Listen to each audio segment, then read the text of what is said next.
Hey guys, this is Ujjwal. Welcome to this webinar series on Intro to Tickertape. A lot of you guys have been asking us to do a demo series on how to use Tickertape. So this is the first video in a series of 7 webinars that we are going to do over the next 7 weeks. The first of this video series is going to be on the stocks overview page and forecast.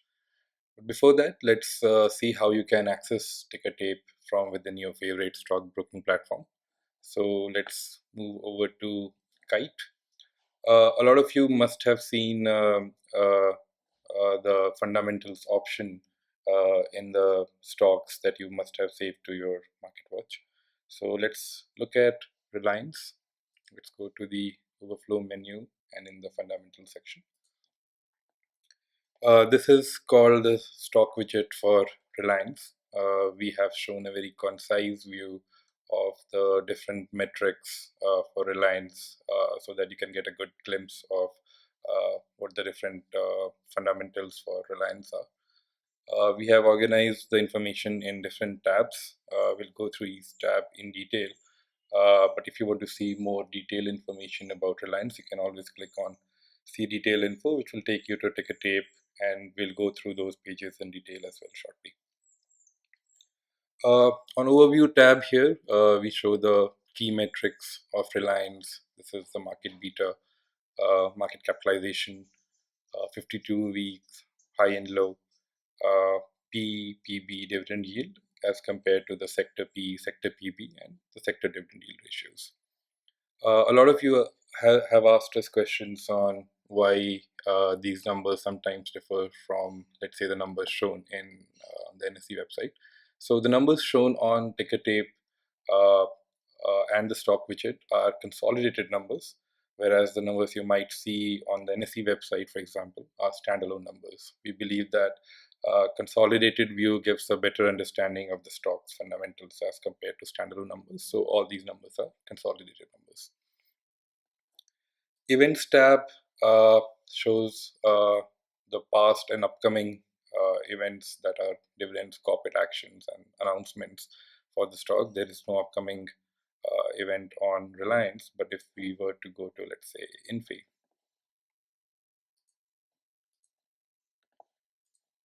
we'd see an upcoming cash dividend for Infi as well. Obviously, these are not all the events that are recorded for the stock. To see more events from the past as well as upcoming, you can head over to the full events page on Tickertape. The small cases tab is a view which shows you all the small cases that this stock exists in. For example, this stock is in 4 small cases. If we were to go back to Reliance, we would see that Reliance is contained in these 3 small cases. If you want to invest in these small cases, you can just follow this link, which will take you to the Zerodha small case platform, from where you can invest in these small cases. If you want to create a small case, keeping Reliance in that small case, you can click on Create Small Case button, and it will take you to the Create page on the Zerodha small case platform, where you can add other peers or any other stock that you might want to add to that small case and create a custom small case and invest in it. News tab is a collation of the different news articles on the web from the various news websites that we collate and present to you in a concise manner. To see a full list of news items, you can just head over to the news tab on the stock pages on Tickertape. This is a concise view of the different metrics that we wanted to present to you to show you a brief summary of the stock. As I said, if you want to see more detailed info, you can always click on this button, which will take you to Tickertape. Before we move on, I just wanted to bring your attention to the fact that in addition to stocks, we also show this view for indices and ETFs. So let's look at Nifty Bank, for example. The fundamentals view will show you an index widget for Nifty Bank. You'll see how the layout and the metrics for index differs from that of a stock. We have a P, PB, and dividend yield, which is the weighted average ratios of all the constituent stocks. Obviously, these are again consolidated numbers, as I mentioned earlier. In addition, we have number of constituents, number of ETFs on this index, which are tracking this index, and the market cap share, which represents the collective market cap share of the constituents of this index as opposed to the entire market's market cap. Events on index are also present here, where we show macroeconomics event grouped together as upcoming and past events. Let's very quickly see an ETF fundamental view as well. Let's see it for Nifty Bs. Again, you'd see that the layout is different from stock or index widget. We have ETF specific metrics like expense ratio, tracking error, liquidity, which we have categorized as low, medium, and high. We'll go through all these metrics and more when we do webinar video on ETF and index pages. But for now, just wanted to highlight that if you wanted to see a very concise detail of index and ETFs as well, you can just click on fundamentals and see the key metrics of these securities. Let's get back to the stock widget now. Let's look at Reliance again. In order to see the detail info, I'll just click on this see detail info button, which will take me to Tickertape full stock page for Reliance Industries. This is the overview page for Marico pages on Tickertape. Let's go over each of these sections and see how they work in detail. Up in center is the price chart, where we have different views, different period views in which you can see the chart. Obviously, the 1D view is the one-day view where the price ticks according to market movement. The market is not open right now, so we are seeing a pre-market view, but during the market, this price ticks continuously.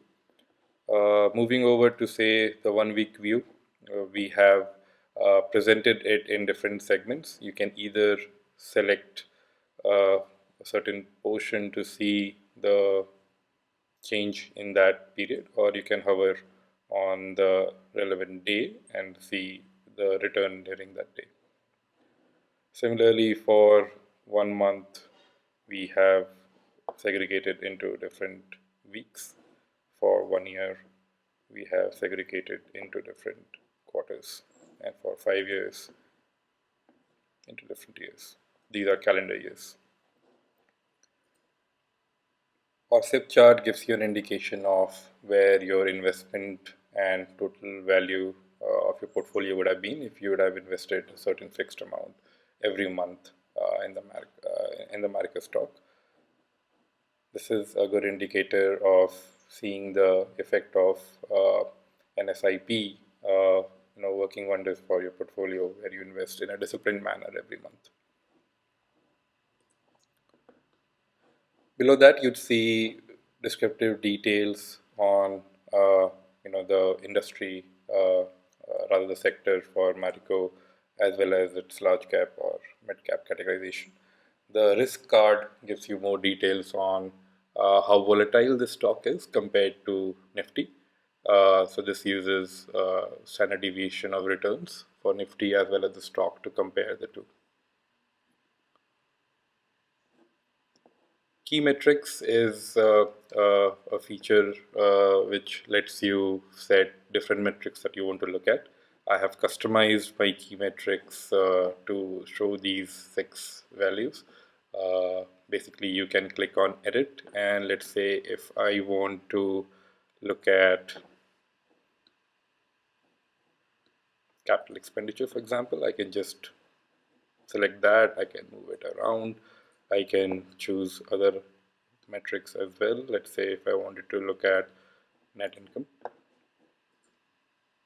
and my metric set is updated. Basically, if I load other stocks as well, this metric set will be preserved for those stocks. I can change it to whatever I want, how many ever times I want to, and these metric sets will be preserved across all stocks. We'll get to forecast in a while when we discuss it in detail on the forecast page. One thing I wanted to highlight is a feature that we have recently made live with brands. So whenever we think about stocks, we just think about from the perspective of stock itself. But it's a very good idea to also associate the different brands that the company has outstanding and think from it from that perspective. So we have collated a list of all the brands that different companies have in store. For example, let's say if I were to search for Parachute, this would come up in search result as well because it's a brand of Marico. The other sections on overview tab are basically a summary of the sections that you would find in full pages. For example, peers is a full page which we'll cover in a subsequent video. But you can see a very brief summary of the different peers of Marico in this section. You can just click on compare with peers to go to the detailed peers page. Similarly, for financial trend, holdings, news, as well as events, we'll cover each of them in a subsequent video in the series. But this just gives you an idea or a brief summary about the different metrics that are anyway covered in the detailed sections of each tab. Now let's move over to the headline feature for this page, which is the investment checklist. So the idea behind investment checklist was to give a set of checks and balances for the users to think about before they want to invest in a stock. So this is not a recommendation to purchase a stock, but this is basically the minimum points that you should at least consider before considering putting your money in the stock. So we'll go through each of these points in detail, and we will discuss as well what are the scenarios in which these might be red or green, or there might be scenarios in which the data is not available, in which case we'll have insufficient values. So let's look at intrinsic value. So as all of you already know, intrinsic value is a model called calculated value of the stock, basically where its price should be depending on different sets of criteria that go into the model of creating intrinsic value. We won't go into the detail of different models for intrinsic value in this video. But what we wanted to do with this checklist item is that we wanted to show you where the price is versus the calculated intrinsic value. If the price is below the calculated intrinsic value, the general consensus is the price would rise in the future to get at the same level of the intrinsic value. And if the price is greater than or more than the intrinsic value, it would generally tend to move down towards the intrinsic value.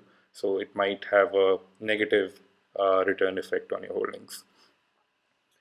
The second item is returns versus FD rates. The returns mentioned here are return on equity and not price returns.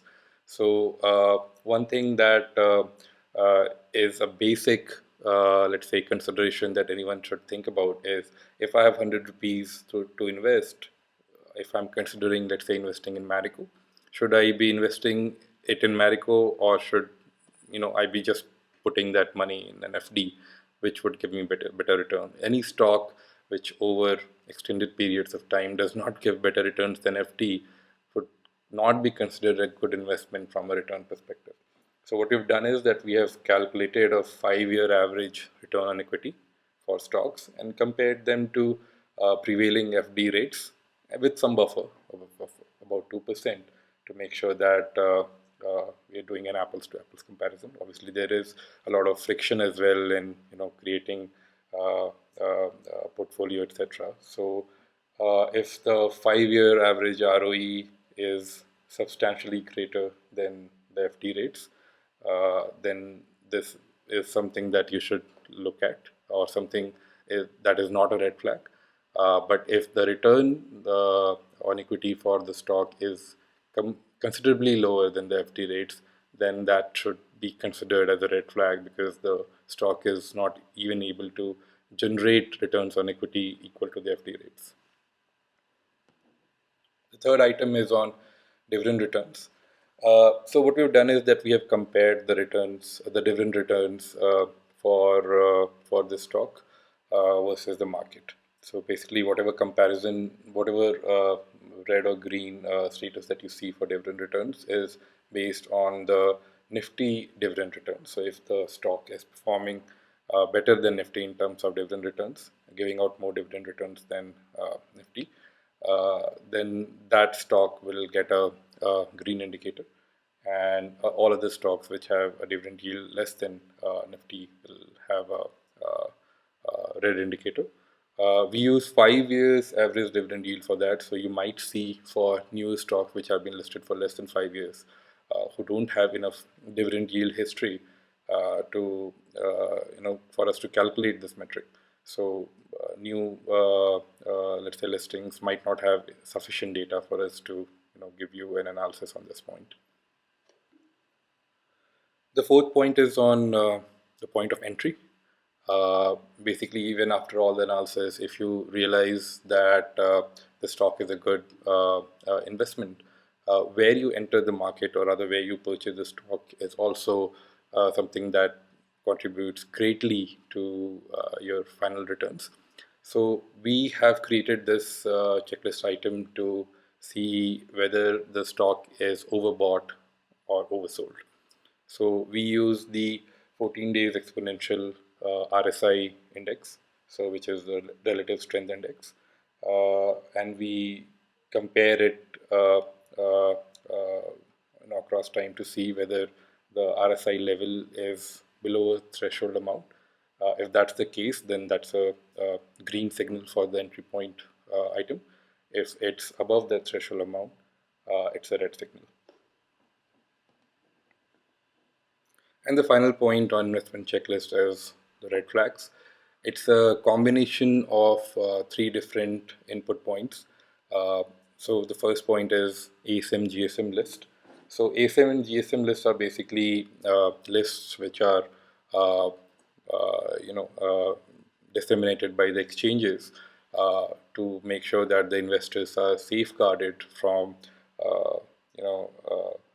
undue changes or volatility in stocks price because of many reasons. It might be because of some corporate governance issue, or it might be because of other reasons as well. So these the stocks present in these lists are something that the exchange is cautioning investors against, and any stock that is present in either of these two lists will have a red flag here.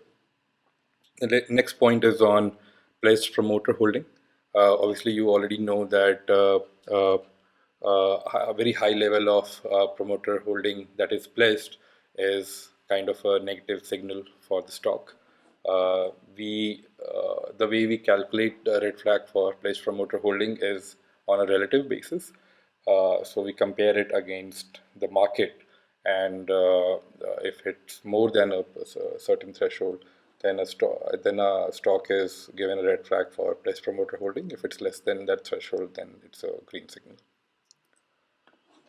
And default probability is basically an indicator of how the company is faring on the repayment of liabilities bid. It's a model-driven metric which gives us an idea of how likely is the company to default on its obligations. Any stock which has a high default probability will get a red flag, which is if the default probability is above our threshold limits, there will be a red flag on it, and it will appear here as a red mark. So this is about the overview page for stock pages on Tickertape. We'll discuss next the forecast section, the summary of which is available here. So the way forecast works on Tickertape is there are different analysts covering the stock, and we collate all the different forecast points for price, revenue, and EPS from these analysts, and then we present a collated view to you. To see this in detail, let's move over to the detailed forecast page by clicking on this button. So let's see what's happening here. So as we can see that there are 37 analysts who are covering Marico, uh, and they give different buy, sell, hold ratings on the stock that they're covering. So this number represents that 68% of those 37 analysts have recommended, have given a buy recommendation in Marico, and the other 32% have given either a sell or a hold recommendation. Uh, Forecast is presented in three different sections, starting from price, from revenue to EPS forecast. Structurally, they are quite similar, but there is a major difference in the forecast date, rather the target date. So for price forecast, the target date is 1 year from now. So currently it's May 2020, and the forecast date is for May 2021. For revenue and EPS forecast, the target date is always March 2021. That is the end of the current financial year. Structurally, the way this information is structured is that from all the analysts covering the stock, we show you the highest forecast value and the lowest forecast value, as well as the median forecast value, to give you an idea of how the different analysts are, let's say, structured right from low to high, and where is the middle point for those analysts covering the stock. So this is a price chart for historical value. This is an annual chart, and this represents the high, median, and low value according to the different analysts who cover the stock. Similarly, for revenue, uh, we have shown the revenue accrued by the company in the past and the forecasted values by high, median, and low from the different analysts covering the stock. Revenue numbers are in absolute. So this is 1,000 crore for Marico. The unit might be different for a different stock with a lower revenue. An EPS forecast is similar to revenue, where it's forecast for the end of the current financial year, as opposed to 1 year from current date as it is in price forecast. The forecast numbers would be visible to you if you are a Tickertape Pro users. For non-Pro users, this forecast page will not be shown. You can subscribe to a Tickertape Pro subscription by clicking Become a Pro here. If you are a non-Pro user, this would say Become a Pro member. You can click on it and subscribe to a Tickertape Pro subscription to see the forecast numbers in action. Furthermore, you can also download the forecast numbers for each of these sections by clicking on this button if you're a Pro member, and you can take the downloaded CSV or any offline analysis that you might want to do. So this concludes our first video in this 7 video series on how to use Tickertape. In the subsequent videos, we'll be talking about financials and peers and stock pages in the next one. The third one will be about rest of the tabs on stock pages, which are holdings, events, and news. And then we'll move on to index and ETF pages, which we launched recently. Uh, Post that, we will cover the basics and advanced screening tactics that you can use to screen for different investment ideas that you might have. And finally, we'll close the series with portfolio insights section that you might have seen on holding section in Zerodha console, which is powered by Tickertape. So thanks for your time. That's all for this video, and I'll see you next Saturday. Bye bye.